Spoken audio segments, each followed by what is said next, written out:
Hi friends, आजकल मैं घर पे हूँ पैसिव क्वारंटीन में अपनी कोविड ड्यूटी खत्म करने के बाद। ये एक ऐसा टॉपिक है जो मेरे दिल के बहुत क्लोज है। ये मेरी पूरी जर्नी को समराइज करेगा। इन शॉर्ट, मैं जिम में देखता हूँ न्यू कमर्स बिगिनर्स क्या क्या मिस्टेक्स करते हैं। एज अ न्यू कमर मैंने क्या क्या मिस्टेक्स करी थी जिसकी वजह से मेरा काफी टाइम वेस्ट हुआ था। और अगर मैं ये नॉलेज आप लोगों के साथ इम्पार्ट कर पाऊँ जिससे आप लोग का टाइम वेस्ट ना हो और आप लोग का रिजल्ट जल्दी आए और बेटर आए, तो आई डोंट थिंक उससे बेटर कोई चीज हो सकती है। Time is a very valuable commodity. और मैंने देखा है जितने लोगों का रिजल्ट जल्दी आता है वो लोग ज्यादा मोटिवेट होते हैं, सक्सेस मोटिवेट्स देम, और वो और मन लगा के एक्सरसाइज करते हैं और मन लगा के मेहनत करते हैं। लेकिन जिन लोग को रिजल्ट नहीं मिलता है 2-3 महीने में, 4 महीने में, वो जिम जाना ही छोड़ देते हैं।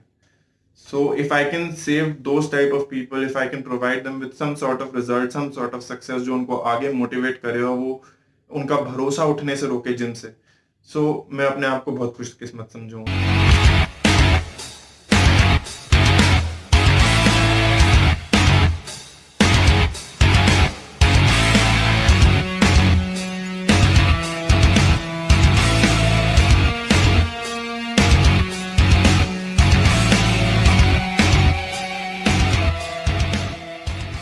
तो सबसे पहली मिस्टेक पे जाते हैं।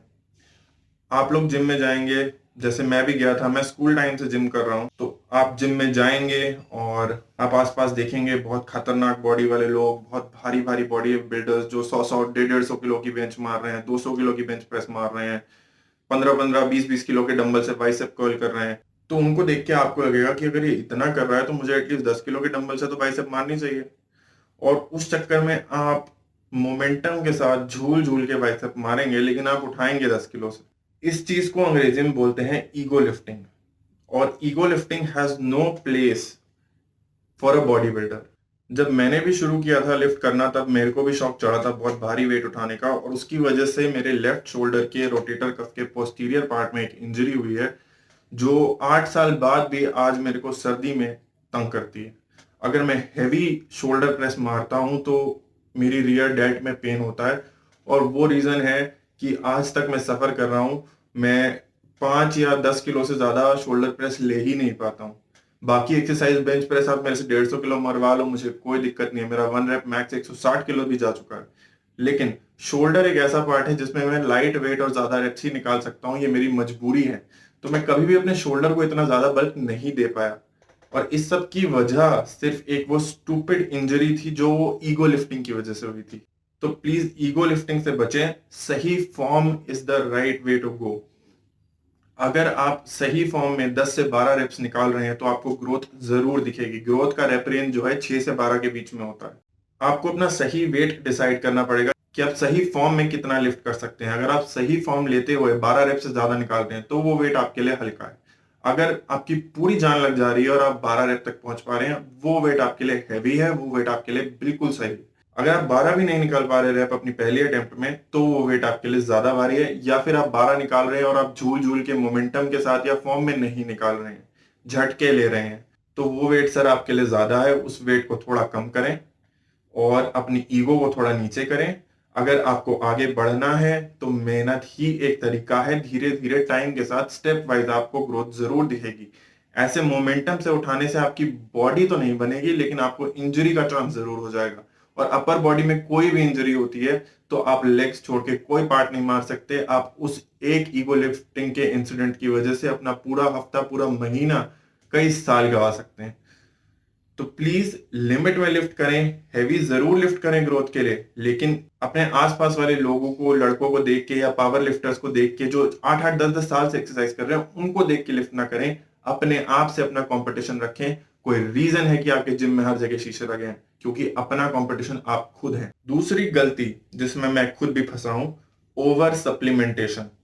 अगर आजकल कोई लड़का जिम ज्वाइन करता है, अंदर आते ही उसका ट्रेनर सबसे पहले उसको 6 डब्बों की लाइन दिखा देगा। ये रहा प्रोटीन, ये रहा गेनर, ये रहा BCAA, ये रहा प्री वर्कआउट, ये रहा क्रिएटिन, ये रहा ग्लूटामीन। ये सारी चीजें आप 6 महीने ले लो, आपकी बॉडी मेरे जैसी हो जाएगी। और लड़के इस झांसे में आ जाते हैं। मैं ये नहीं कहूंगा वो सारे सप्लीमेंट्स यूजलेस हैं, मैं ये नहीं कहूंगा कि आपको वो नहीं लेने चाहिए, लेकिन हर सप्लीमेंट का एक टाइम होता है।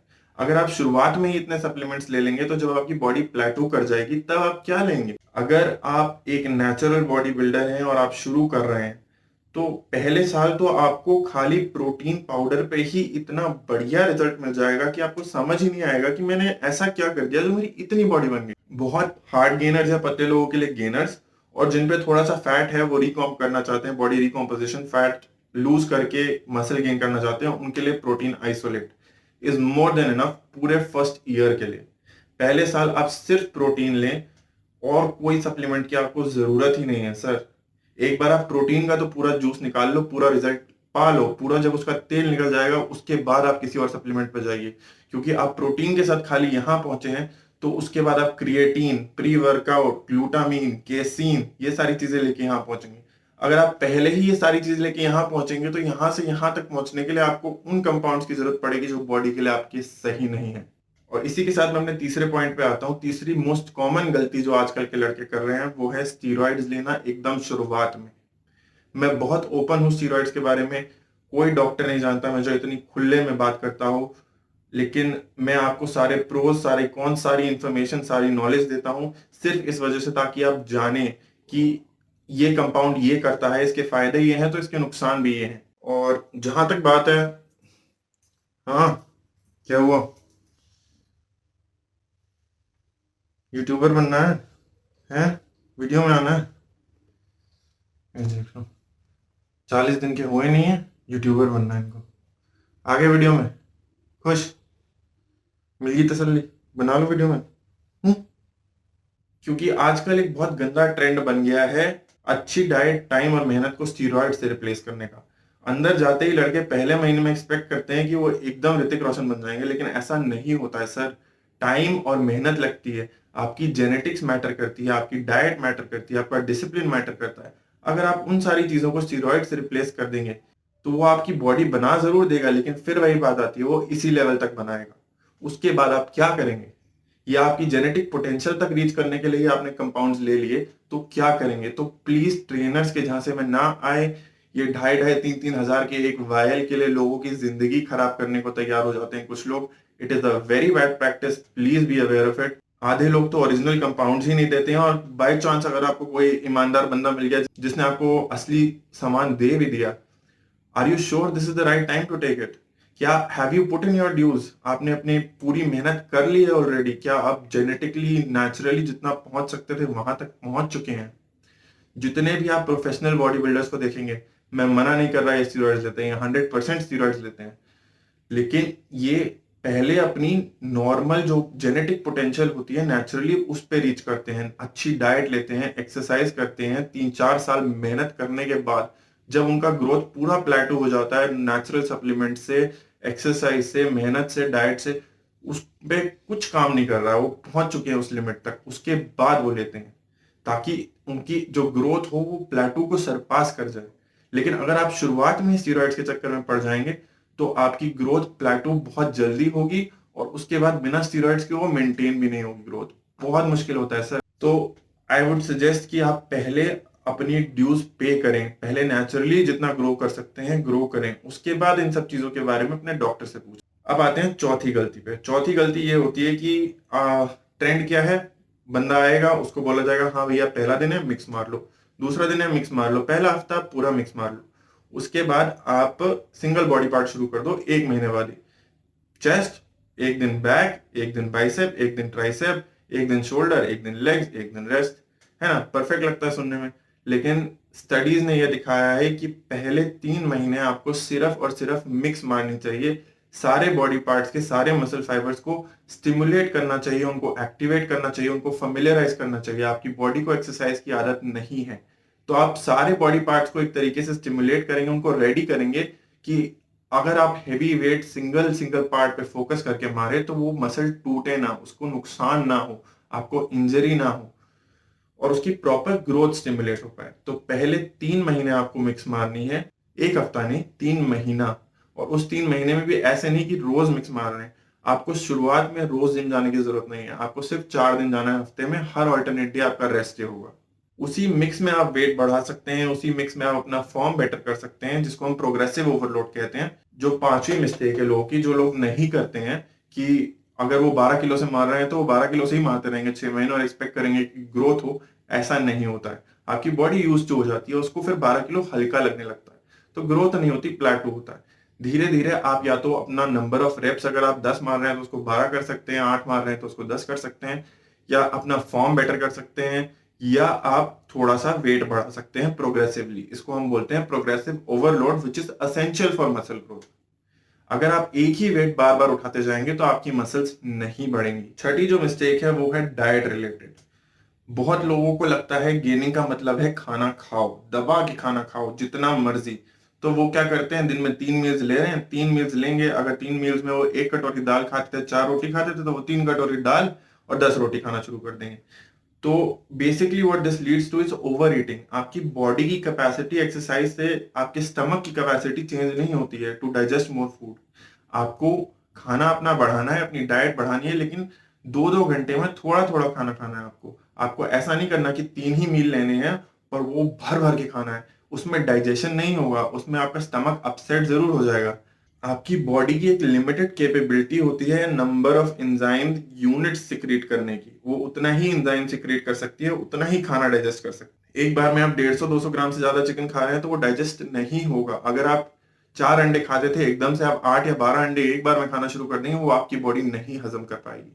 तो उससे बेटर तरीका अपने सारे एमिनो एसिड्स अब्सॉर्ब करने का, पूरा प्रोटीन अब्सॉर्प्शन इंश्योर करने का है कि 2-2 घंटे में थोड़ा थोड़ा खाना खाएं। उससे आपकी बॉडी का अब्सॉर्प्शन बेटर होगा, आपकी मसल रिपेयर प्रोसेस बेटर होगी, आपकी body the amount of hours जो वो स्टारवेशन में बिताती है वो कम होंगे, तो आपकी बॉडी कभी भूखी नहीं रहेगी।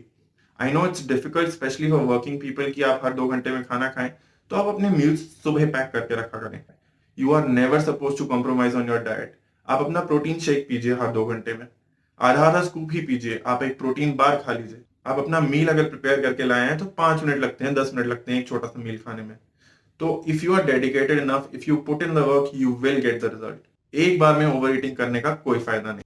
और अब आ जाते हैं 7वीं और आखिरी मिस्टेक पे, जो मैंने देखा है कि बहुत लोग वे प्रोटीन, अगर उनको बोला जाता है कि 2 स्कूप लेना है, तो वो अपना वर्कआउट करते हैं सुबह और उसके बाद 2 स्कूप प्रोटीन बनाते हैं, वर्कआउट के बाद सीधा एकदम से कटक जाते हैं। तो इसको अगर हम पिछले पॉइंट से रिलेट करें तो आपकी बॉडी की डाइजेशन कैपेबिलिटी लिमिटेड है, वो 2 स्कूप प्रोटीन एक साथ नहीं डाइजेस्ट कर सकती।